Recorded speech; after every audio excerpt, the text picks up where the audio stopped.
सुपौल जिला के ग्रामीण क्षेत्रों की जनता के पास ज़्यादातर बीएसएनएल का मोबाइल नंबर है। साथ ही सभी सरकारी विभागों के कर्मचारियों के पास भी बीएसएनएल का मोबाइल नंबर है, जिसमें ज़्यादा समय नेटवर्क नहीं रहता है। बिहार के ग्रामीण क्षेत्र की आम जनता को बीएसएनएल की बेहतर सुविधा के लिए सरकार के द्वारा कोई योजनाएं बनाई गई है। नमस्कार, आप लाइव वीडियोज देख रहे हैं। मैं हूं आपके साथ मिस्टर अमृत। देखिए, लोकसभा में शीतकालीन सत्र चल रहा है और इस सत्र के बीच तमाम गंभीर सवाल उठाए जा रहे हैं। और इस बीच बीएसएनएल यानी कि बिहार में बीएसएनएल को लेकर यानी कि बीएसएनएल के नेटवर्क को लेकर सुपौल के सांसद ने एक बड़ा सवाल खड़ा कर दिया। कह दिया है कि सुपौल नेपाल के तराई क्षेत्रों से लगा हुआ जिला है और ये कोसी क्षेत्र के अंतर्गत आता है और सुपौल के बहुत सारे अधिकारी और बहुत सारे जनप्रतिनिधि बीएसएनएल का सिम कार्ड यूज करते हैं, लेकिन बीएसएनएल के सिम कार्ड में कहीं ना कहीं नेटवर्क का इशू आ रहा है, इंटरनेट का इशू आ रहा है। ऐसे में दिनेश्वर कामत, जो कि सुपौल से सांसद हैं, उन्होंने लोकसभा में एक सवाल खड़ा कर दिया और कह दिया है कि जल्द से जल्द इन समस्याओं का निपटारा होना चाहिए। तो इन तमाम मुद्दों को लेकर दिनेश्वर कामत क्या कुछ कह रहे हैं, पहले अपन को सुनिए। Question number 244 244 Shri Dileshwar Kamat. Question number 244 sir. माननीय मंत्री महोदय, सभा पटल पर रखा है। माननीय सदस्य महोदय, मैं सबसे पहले माननीय दूरसंचार मंत्री जी को धन्यवाद देता हूं कि उन्होंने भारतीय दूरसंचार प्रणाली को सुदृढ़ एवं सुगम बनाने के लिए भारतीय टेलीकॉम 2025 दूरसंचार विभाग और टेलीफोन एक्सपोर्ट प्रमोशन काउंसिल के द्वारा अंतर्राष्ट्रीय व्यापार शो और सम्मेलन किया तथा उनका जवाब जो है विस्तृत रूप से उन्होंने देने का काम किया और संतोषप्रद रहा।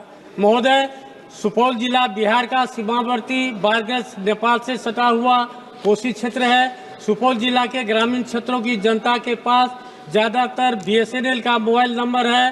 साथ ही सभी सरकारी विभागों के कर्मचारियों के पास भी बीएसएनएल का मोबाइल नंबर है, जिसमें ज़्यादा समय नेटवर्क नहीं रहता है। चुने हुए जनप्रतिनिधियों के पास भी अधिकांशतः बीएसएनएल का ही सिम कार्ड मोबाइल में उपयोग किया जाता है। ज़्यादातर नेटवर्क नहीं होने की वजह से मान्यों को समय पर कार्यक्रमों की सूचना नहीं मिल पाती है तथा स्थानीय जनता के साथ सीधे संपर्क नहीं हो पाता है। क्षेत्रीय समस्याओं एवं विकास कार्यों को समय से निष्पादन हेतु मोबाइल एवं इंटरनेट का उपयोग जनहित में अति आवश्यक है। इसलिए मैं माननीय मंत्री से जानना चाहता हूं कि सुपौल सहित बिहार के ग्रामीण क्षेत्र की आम जनता को बीएसएनएल की बेहतर सुविधा के लिए सरकार के द्वारा कोई योजनाएं बनाई गई है? यदि हाँ, तो तत्संबंधी ब्यौरा क्या है? यदि नहीं, तो मेरा अध्यक्ष महोदय आपके माध्यम से माननीय संचार मंत्री से आग्रह है, कृपया जनहित में सुपौल जिला सहित बिहार के सभी ग्रामीण क्षेत्रों में आवश्यकता अनुसार बीएसएनएल का मोबाइल टावर लगाया जाए अथवा पूर्व में स्थापित मोबाइल टावरों का नेटवर्क कनेक्टिविटी क्षमता बढ़ाया जाए, जिससे बीएसएनएल के ग्राहकों को इजाफा भी होगा तथा सरकार के राजस्व में वृद्धि भी होगी। साथ ही सभी विकास कार्यों को सुचारू रूप से समयानुसार किया जा सकेगा एवं क्षेत्रीय तथा स्थानीय जनता की समस्याओं का सही समय पर समाधान भी किया जा सकेगा।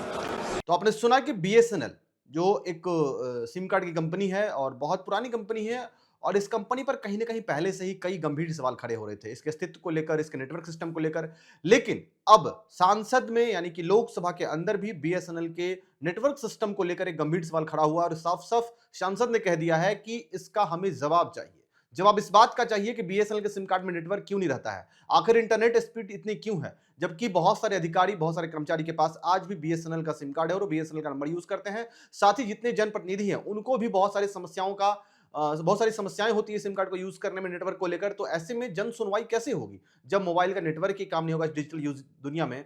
तो फिर जन सुनवाई में कहीं ना कहीं देरी तो लगेगी ही। इन तमाम मुद्दों को लेकर दिनेश्वर कामत ने आज लोकसभा के अंदर एक गंभीर सवाल खड़ा कर दिया है और संचार मंत्री से सीधा सवाल कर दिया है कि बताइए आखिर क्या समस्या है और अगर समस्या है तो इसका समाधान क्या है। इसका समाधान जल्द से जल्द कीजिए, नंबर ऑफ टावर्स को बढ़ाइए या फिर टावर्स के कनेक्टिविटी को बढ़ाने की कोशिश कीजिए ताकि वहां के तमाम जो लोग हैं जो बीएसएनएल के नेटवर्क को यूज करते हैं, जो भी वहां के ग्राहक हैं, उनको तमाम सुविधा मिल पाए। तो ऐसे में देखना होगा आगे क्या कुछ होता है, क्या मंत्रालय फैसला करती है या बीएसएनएल को स्ट्रांग करने की बात सामने आती है नहीं आती है। तो ऐसे तमाम खबरों के लिए बने रहिए लाइव सिटी साहब। बहुत बहुत धन्यवाद इस वीडियो को देखने के लिए।